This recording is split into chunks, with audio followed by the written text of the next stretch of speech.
नमस्कार, जय हिंद। आप सबका बहुत बहुत स्वागत है।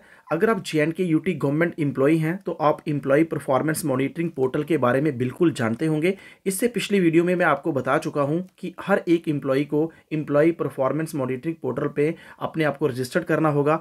मंथ वाइज अपनी परफॉर्मेंस जो है, अपनी रिपोर्ट है, वो अपने रिपोर्टिंग ऑफिसर को आपने सबमिट करनी है।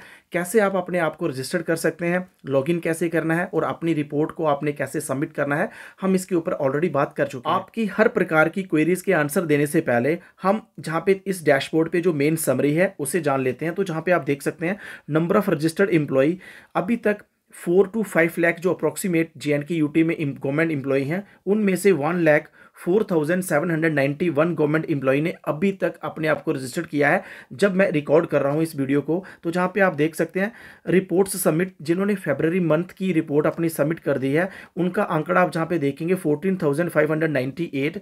और जहां पे आप देख सकते हैं उन सभी इंप्लॉइज की जिनकी रिपोर्ट उनकी रिपोर्टिंग ऑफिसर के द्वारा एक्सेस कर दी गई है। तो जहां पे आप देख सकते हैं 2,403। तो अभी भी बहुत सारे ऐसे गवर्नमेंट इंप्लॉई हैं जिन्होंने अभी तक अपने आप को रजिस्टर नहीं किया है, उसके बाद अपनी रिपोर्ट को सबमिट नहीं किया है। तो इसलिए सबसे पहले हम मेन स्टेप एक बार फिर से देखेंगे कि एक इंप्लॉई को सबसे पहले रजिस्टर्ड करने के लिए क्या करना होगा। तो जहां पे मैं सबसे पहले आपको बताऊं, अगर आपने पिछले मेरे वीडियो नहीं देखे हैं तो मैं इस वीडियो में आपको कंप्लीट डायरेक्शन दे दूंगा कि किस प्रकार से आप अपने आप को रजिस्टर्ड कर सकते हैं। तो सबसे पहले आपको इसी पोर्टल पे आना है। आप सिंपली गूगल पे सर्च करेंगे epm.jk.gov.in। आप सिंपल इतनी चीज़ सर्च करें। सर्च करने के बाद आपके सामने यही मेन पेज ओपन हो जाएगा। तो जहाँ पे जैसे ही आप आएंगे, सबसे पहले आपका काम होगा संदेश ऐप को डाउनलोड करना। तो संदेश ऐप को आप कहाँ से डाउनलोड करेंगे, इसी लिंक से। आप इसी लिंक डाउनलोड पे क्लिक करेंगे। तो जैसे आप डाउनलोड पे क्लिक करेंगे, आपके सामने आपके फ़ोन में जो आपका प्ले स्टोर होगा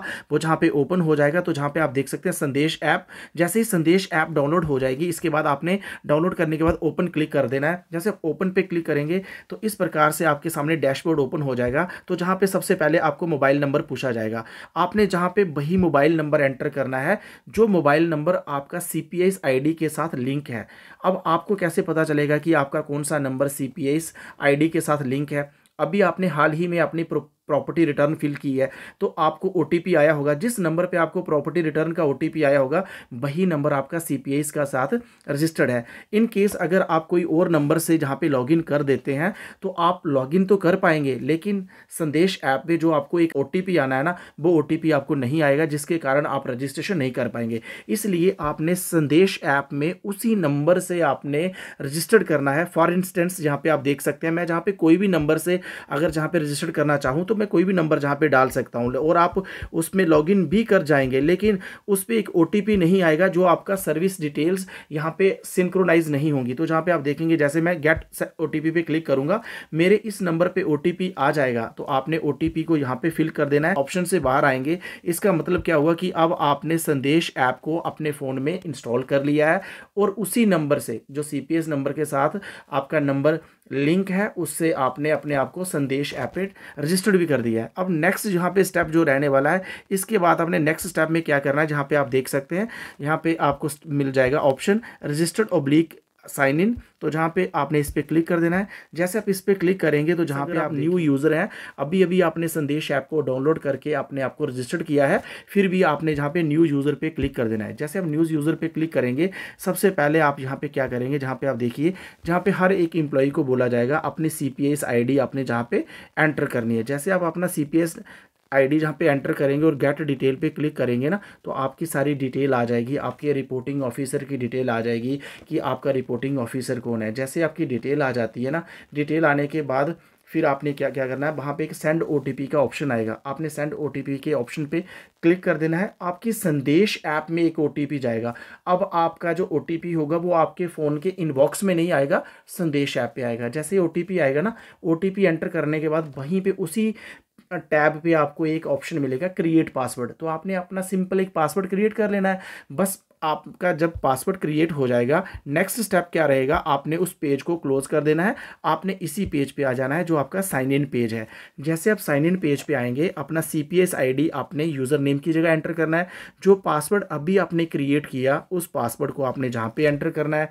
दिया गया जो कैप्चा होगा वो आपने जहाँ पे एंटर करना है। फॉर इंस्टेंस अगर आपको ये कैप्चा रीड नहीं किया जा रहा आपसे, तो आप इस पर क्लिक करें तो कैप्चा चेंज होके आ जाएगा। इन केस अगर फिर भी आप कैप्चा को नहीं पढ़ पा रहे हैं तो मैं आपको जहाँ पे बताऊँ, आपको यहाँ पे एक स्पीकर का साइन दिखेगा। अगर आप इस पर क्लिक करेंगे तो जो कैप्चा लिखा गया है वो जहाँ पे बोला जाएगा, आपने उसे सुनना है। सुनने के बाद आपने उसको टाइप कर देना है। तो ये आपने ये सारा प्रोसेस करना है। इन केस ये सारा प्रोसेस आप अपने मोबाइल फ़ोन में कर रहे हैं तो आप अपने फ़ोन को डेस्कटॉप साइट पे रख लें। डेस्कटॉप साइट के लिए आपको आपके फ़ोन के राइट साइड 3 डॉट मिलेंगे। आप 3 डॉट पे जैसे ही क्लिक करेंगे, जहाँ पे आप देख सकते हैं, जैसे आप 3 डॉट पे क्लिक करेंगे तो जहाँ पे कुछ ऑप्शंस पॉपअप हो जाएंगे। तो जहाँ पे आपको एक ऑप्शन मिलेगा डेस्कटॉप साइट, आप इसको एक बार एनेबल कर दें। जब आप इसको एनेबल करेंगे ना तो आप अपनी रिपोर्ट को भी बड़ी आसानी से टाइप कर सकते हैं। अपने फ़ोन को आप वर्टिकल मोड में भी, नहीं तो आपको फ़ोन को हॉरिजॉन्टल मोड में लेके जाना पड़ेगा। क्या आप टाइप कर रहे हैं, आपको बहुत सारी दिक्कत आ सकती है। तो आप इसको यहाँ पे एनेबल कर दें। एनेबल करने के लिए आपने सिंपली इस बॉक्स को आपने यहाँ पे सिलेक्ट कर देना। जहाँ पे आप देख सकते हैं अभी हमने इसको सिलेक्ट कर दिया है। तो जहाँ पे इस बॉक्स में ग्रीन टिक लग चुकी है तो आपका जो डेस्कटॉप साइट है वो एनेबल हो चुकी है। अब आपने क्या करना है, अपना यूज़र नेम आप जहाँ पे एंटर करें, यूज़र नेम एंटर करने के बाद आपने सिंपली जहाँ पे लॉगिन पे क्लिक कर देना है। चलिए अब हम लॉगिन कर लेते हैं। इसके बाद का प्रोसेस मैं आपको नेक्स्ट बताता हूँ।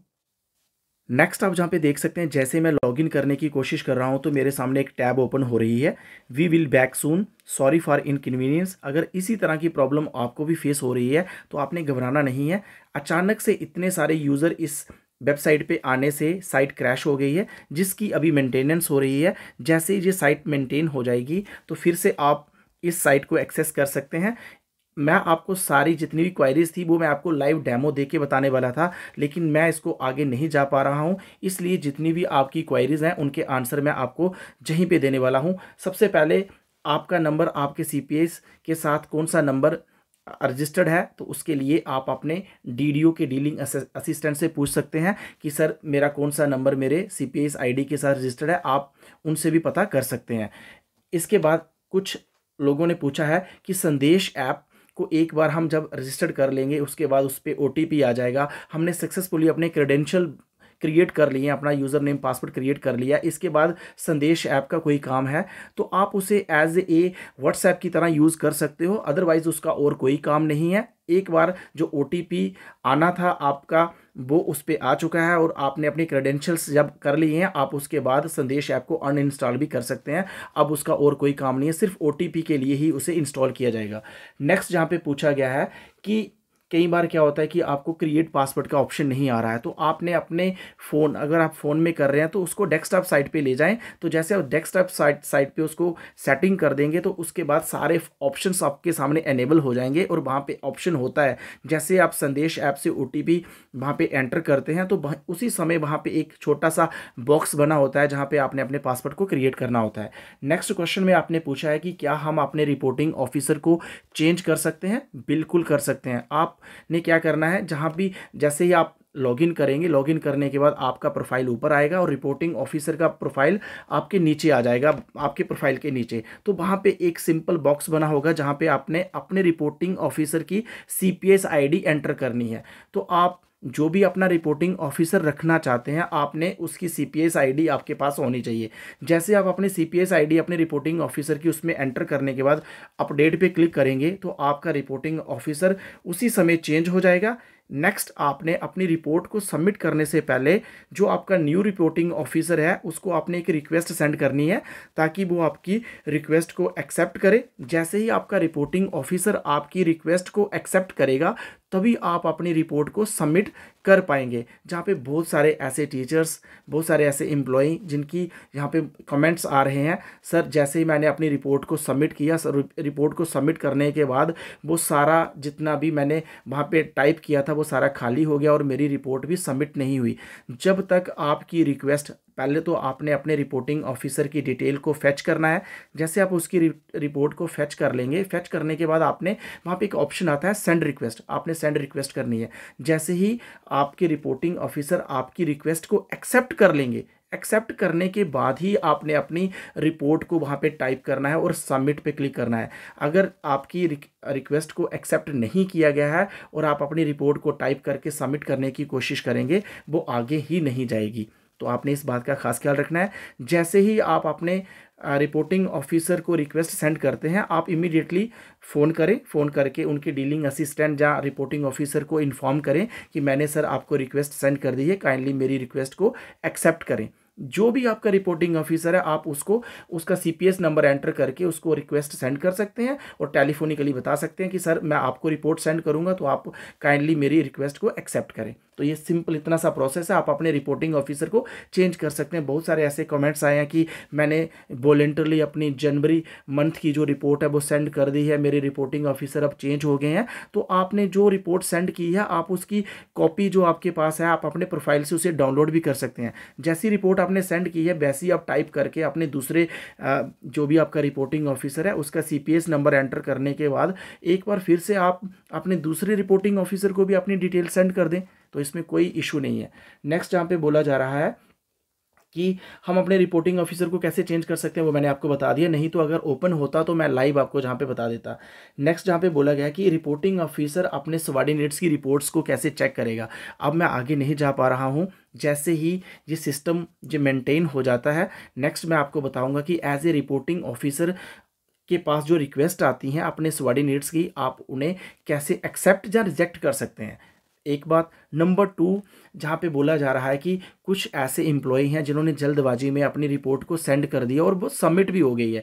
अब जहाँ पे मैं आपको बता दूं, एडिट का अभी तक कोई ऑप्शन नहीं है। मैंने अपने एंड पे भी एक ईमेल हायर अथॉरिटी को सेंड की है कि जहाँ पे एक एडिट ऑप्शन भी होना चाहिए। मे बी वेरी सून एक एडिट ऑप्शन भी आपको देखने को मिल जाए। इन केस आपने घबराना नहीं है। अगर आपसे गलत रिपोर्ट भी सेंड हो गई है, आपने रिक्वेस्ट अपने रिपोर्टिंग ऑफिसर को करनी है। अगर वो आपकी रिक्वेस्ट को अपने एंड से रिजेक्ट कर देते हैं तो आप अपनी रिक्वेस्ट को फिर से टाइप करके उनको सेंड कर सकते हैं। अदरवाइज आपकी जो भी परफॉर्मेंस है, जो भी रिपोर्ट आपने सेंड की है, वो आपके रिपोर्टिंग ऑफिसर ही एडिट कर सकते हैं, आप नहीं कर सकते हैं फिलहाल अभी के लिए। तो ये आपने इस चीज़ का भी खास ख्याल रखना है। नेक्स्ट जहाँ पे और भी कुछ ऐसे क्वेश्चंस थे जिन क्वेरीज थी, लेकिन जैसे ही लाइव सेशन होगा उसमें ही मैं आपको लाइव डेमो करके बताऊं तो वो बड़ा ही बेहतर रहेगा। तो नेक्स्ट वीडियो में आप इंतज़ार कीजिए जिसमें मैं लाइव आपको रिपोर्टिंग ऑफिसर के बारे में बताऊंगा कि जो रिपोर्टिंग ऑफिसर है वो किस प्रकार से अपने सबऑर्डिनेट्स की रिपोर्ट को व्यू कैसे करेगा, व्यू करने के बाद ग्रेडिंग कैसे करेगा, रिमार्क्स कैसे करेगा, तो वो आपका जो डाटा है वो ग्रीन कलर से ब्लू कलर में कैसे जाएगा। ये सारी चीज़ें मैं आपको लाइव दिखाऊंगा जो कि नेक्स्ट वीडियो में होगा, क्योंकि मैं आगे अभी नहीं कर पा रहा हूँ। फिलहाल के लिए जो वेबसाइट है वो बिल्कुल क्लोज है। तो आपका बहुत बहुत शुक्रिया।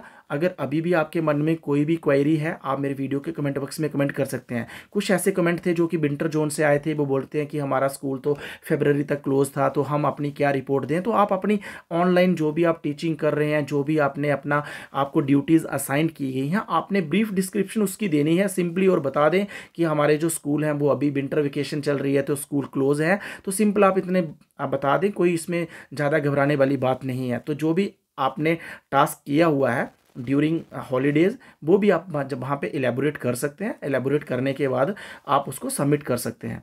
इन स्पाइट ऑफ दैट, अगर आपके मन में कोई भी क्वेरी होगी, आप बेझिझक मेरे वीडियो के कमेंट बॉक्स में कमेंट करके पूछें, जो मेरे लेवल की होगी, जहाँ तक मैं उसमें जस्टिफाई कर सकूँगा, डेफिनेटली मैं आपकी इसके ऊपर हेल्प करूँगा। बस आपसे इतनी सी रिक्वेस्ट है कि वीडियो को ज़्यादा से ज़्यादा लाइक करें, अपने दोस्तों के साथ भी शेयर करें, सो दैट मैं इसी मोटिवेशन के साथ टाइम टू टाइम आपको अपडेट करता रहूँ। Thank you for watching, take care. मिलते हैं जल्दी एक न्यू अपडेट में।